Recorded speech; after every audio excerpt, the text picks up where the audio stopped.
Our next presenter, it's going to be remotely joining us. She's Erin Fitzpatrick. And once again, we're going to be looking at an approach to guitar and studying the guitar from the gender perspective. With no further ado, please welcome Erin. Thank you.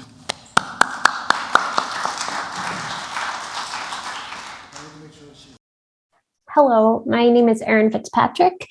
I am from the UCLA Department of Musicology, and today I'll be presenting my paper, I Can't Turn Off What Turns Me On, Queer Phenomenology and the St. Vincent Electric Guitar. So let's get started.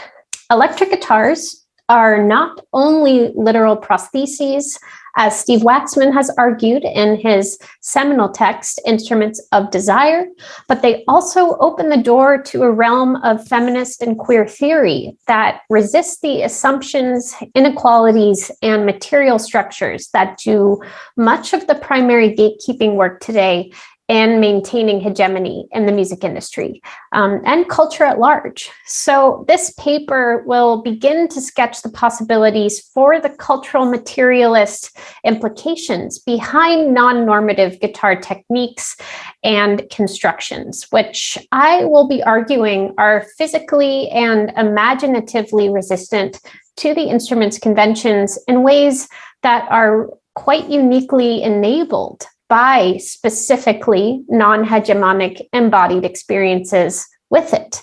And I will be approaching this issue from my own personal perspective as a queer woman who plays rock music. But this issue has implications, I think, for any embodied musical experience, especially minoritized embodied musical experience. I will be drawing from very interdisciplinary collection of literature from conventional musicology to disability studies, queer of color theory, feminist philosophy, and practical materialism. So Sadie Hochman-Ruiz's article, Disorienting Guitar Practice, an Alternative Archive, uses the example of indie art rock artist Annie Clark, who is known on stage as St. Vincent, to investigate how this artist's electric guitar performances resist hegemonic expectations, animate her own queerness, and also introduce new possibilities for other electric guitarists. Now, the brunt of the theoretical framing that Hochman-Ruiz uses is from Sara Ahmed's Queer Phenomenology, in which Ahmed proposes the idea of disorientation as a fundamentally queer approach to situations and objects. So Ahmed argues that bodies and behaviors take shape as they reach toward or away from the objects and subjects in their midst. And accordingly, the ways in which we feel empowered or not empowered to reach toward or away are conditioned by our own identities and our positions of power. And so to be orientated, as Ahmed argues, is to be turned towards certain objects, those that help us find our way. And that's a quote. And what that means is to become comfortable enough with an interpolated idea, behavior, or habit that its culturally contingent nature fades away. So much so that we don't really think about it again until its stability is threatened. And that is disorientation. So to experience disorientation is to be made uncomfortable, turn away from the unfamiliar, and reach towards the nearest recognizable entity as a compass.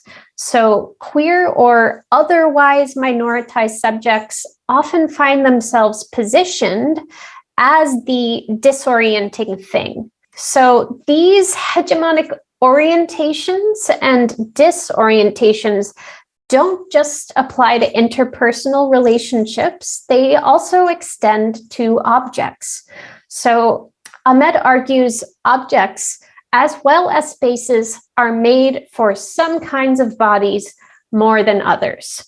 As such, the everyday experience of the queer minoritized subject is to reach towards objects in ways that often the objects don't actually reciprocate.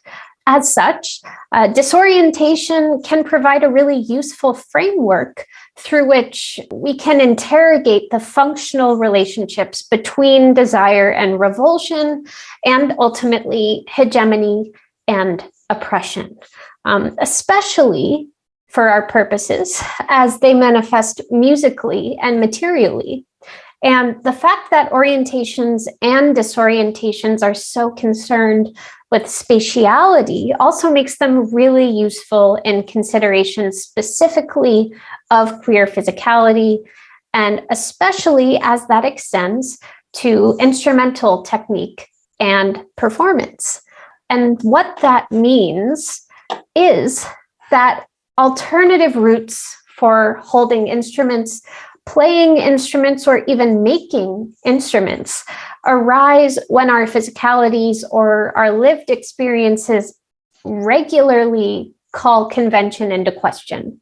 And so, for that reason, disorienting musical practice can signal queerness without any need for verbal confirmation.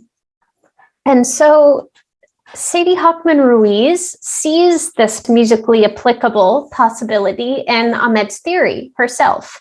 And so she proposes her own guitar-specific version of it that she applies to this artist, St. Vincent's musicking. And Hochman-Ruiz calls this disorienting guitar practice. Hochman-Ruiz notes that St. Vincent's insistence on immaterial guitar timbres and her use of these frenetic bouts of wildly atonal soloing make her, she says, playfully and radically evasive, positioning her critically outside of the electric guitar's history. Now, we'll consider briefly this clip from St. Vincent's performance at the Outside Lands Festival in San Francisco in 2015, just to provide a bit of context for you.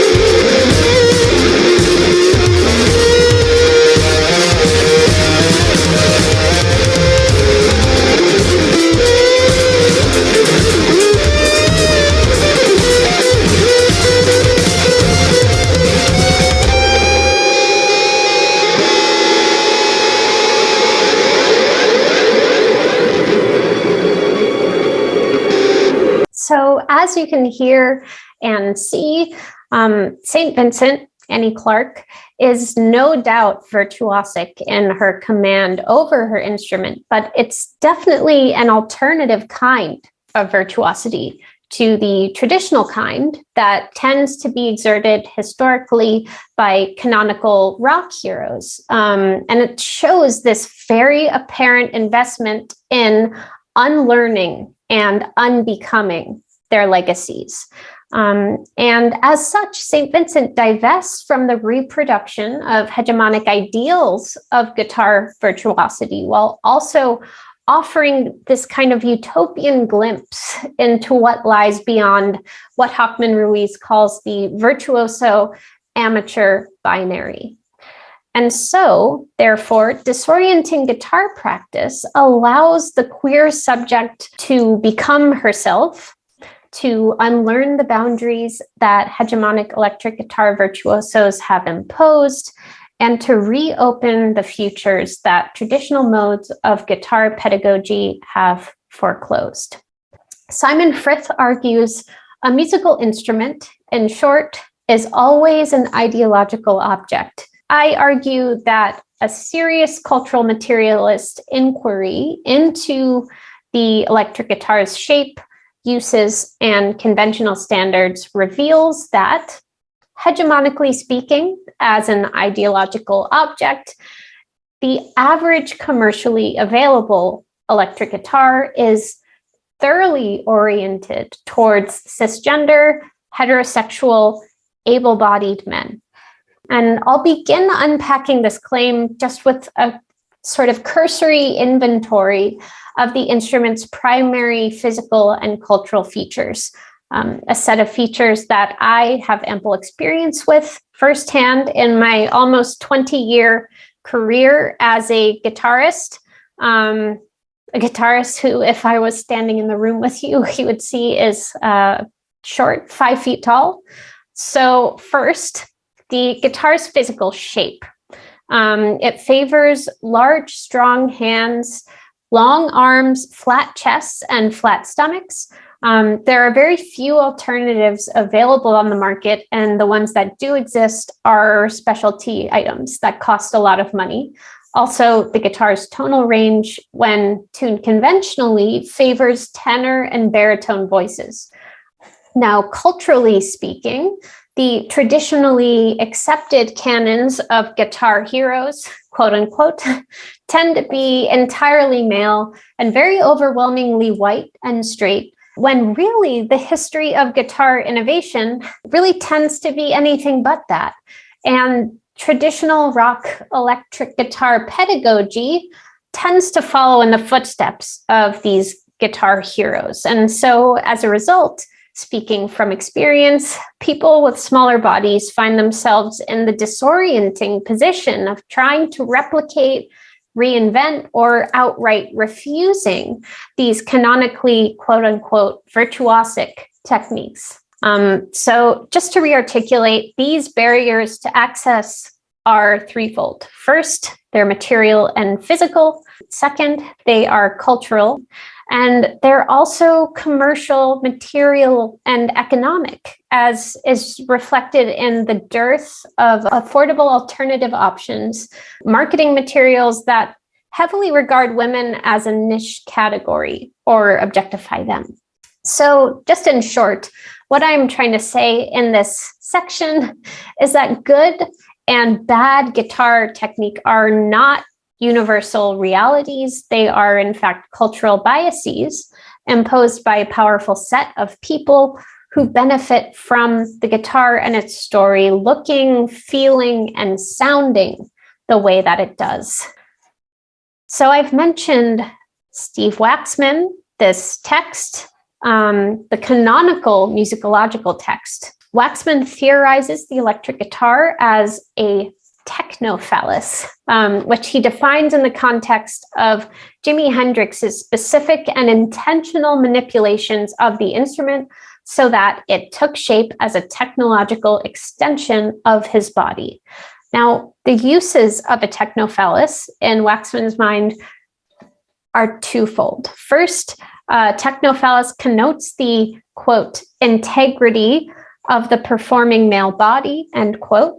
And second, it literally amplifies this body.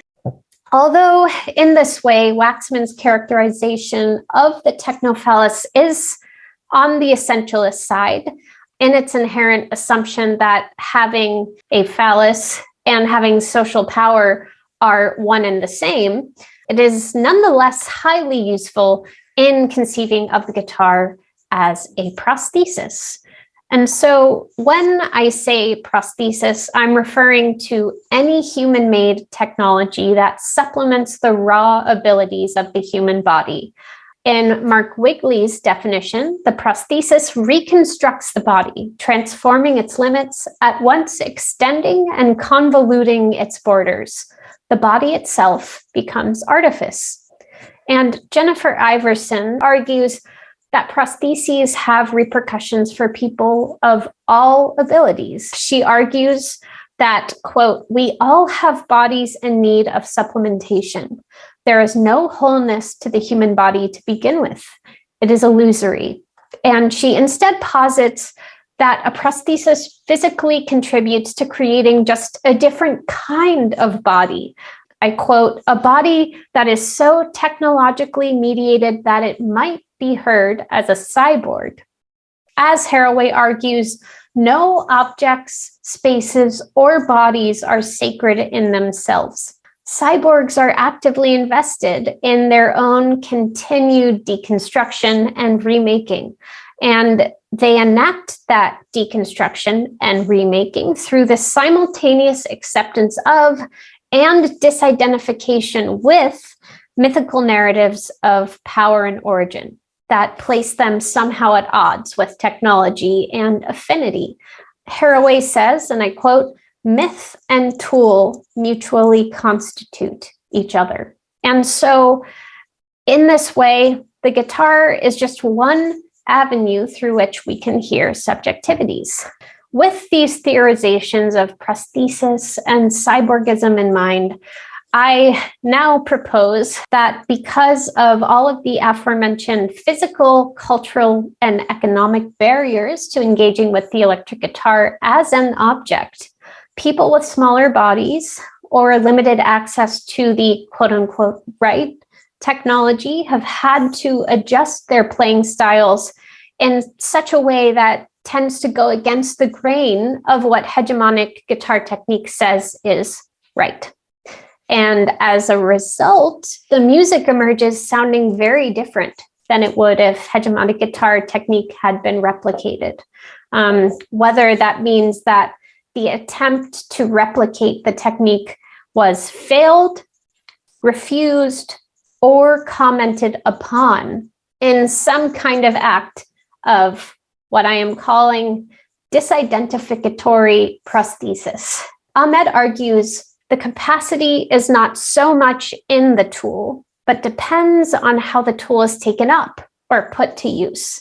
So some acts of disidentificatory prosthesis are out of physical necessity, such as changing the guitar's tuning with a capo on the neck of the guitar, or supplementing weak hands with pick holding mechanisms like a pick harness pictured here, or using a grip resin, or just by writing riffs that heavily emphasize open strings to maximize harmonic depth without overextending the fingers. Other acts of disidentificatory prosthesis are more about broadening the cultural imagination or generating some kind of an affective response through the application of disorienting sounds or techniques. And finally, some other acts of disidentificatory prosthesis accomplish both of these purposes at once, from the physically supplementary to the culturally imaginative,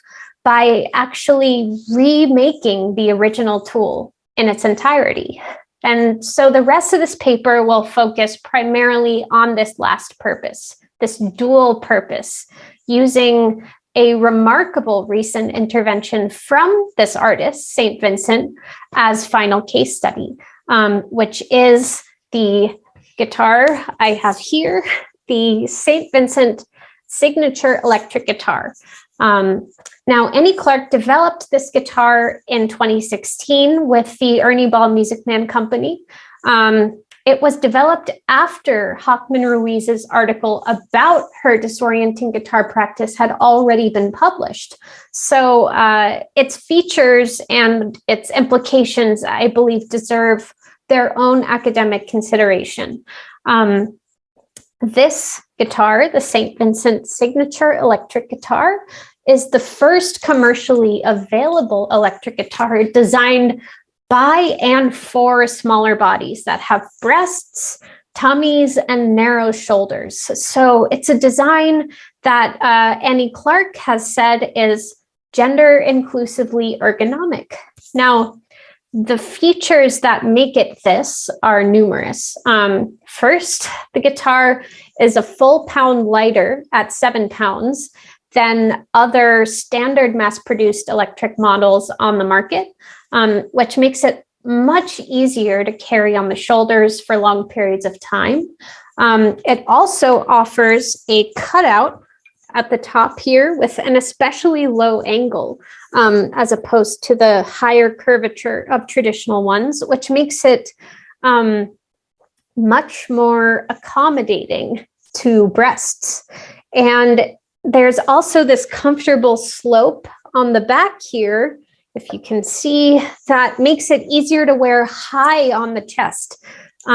Because if you have short arms, you can't wear the guitar low on the waist, as Waxman and his phallic theory might lead you to believe. You can't reach. So that is another wonderful allowance of it. Also, the neck radius, meaning the radius of the circle that would be formed by the curvature at the back of the neck here, is slightly larger than the average as far as mass-produced electric guitars go, which is really great news for guitarists like me with small hands. Neck radius translates to the curvature at the back of the fingerboard. So the larger the radius, the flatter the fingerboard, and the easier it is actually to perform acrobatics. And finally, the solid bridge, as you can see here, is raised, which puts it on the same level as the strings. So there's a clear, comfortable place to rest the palm while picking. I am lucky enough, as you can see, to have had my own St. Vincent guitar for the past year.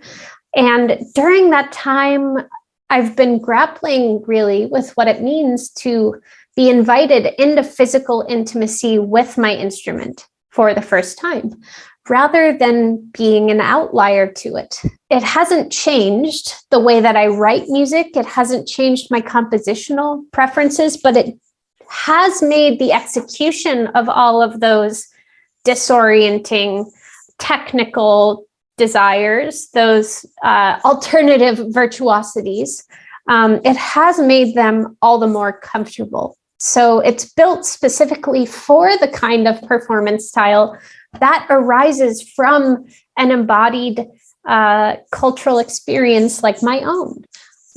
Like Annie Clark, fast and halting riffs, dramatic slides, noisy pitch bends, and other invocations of the carnivalesque, queer, and uncanny. So I'm entirely relearning how to play the instrument that I've known for 20 years, now that I'm no longer working against the grain of what its shape demands from my body. Now, of course, the instrument's utopian physical and cultural freedoms remain burdened by some of the same economic barriers to access that I mentioned earlier in this paper. The major downside of this instrument is that it costs over $2,500, a price that's barely accessible even to the most advanced connected guitarists. I could not have afforded one if I hadn't been fortunate enough to receive research grants. And even the beginner model, the St. Vincent Sterling, is over $500. So at that price point, it's very unlikely that any starting guitarist would reach for that model over a $200 or less Fender Squier Stratocaster or Telecaster, which does not make this material cycle that I've identified likely to end anytime soon. So even so, this guitar is an important first step, and I do optimistically anticipate a day someday when gender inclusively ergonomic designs are present enough and normalized enough in the market that they don't demand such a steep price tag and aren't such specialty items. So in conclusion, the guitar, the voice, really any instrument exists at the center of a number of cultural constructions that seem to prescribe its uses or meanings. And I've tried in this presentation to outline just some of the ways in which we might read this instrument's materialist orientations, as well as decode the mythologies that surround it and develop performance practices that actively destabilize its coherence as this symbol of phallic, authentic virtuosity that so many people seem to think that it is. And the St. Vincent Signature guitar clearly acknowledges the cultural materialist hegemony that has been physically exerted through the very construction of conventional mass-produced electric guitars over time, And by upending these conventions, it invites new bodies and therefore new styles of expression into purposeful communion with the instrument. Thank you all very much for listening to my presentation, and I look forward to hearing your questions.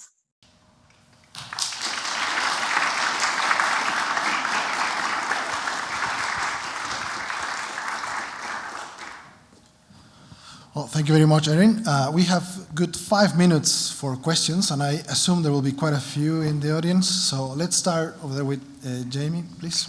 Hi. For your paper, I know that this instrument really got some news press when Kate LeBon's article came out and talked about how it was specifically designed for the female body.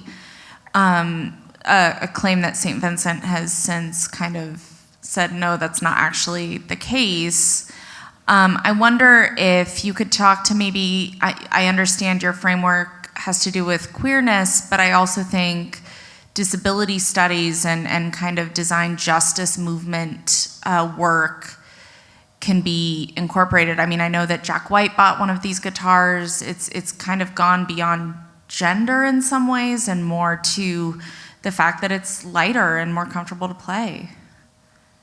Yeah, I mean, all of that is totally true. It certainly does go beyond gender, but I think the fact that the origin point was a queer woman's body does still carry with it those materialist implications.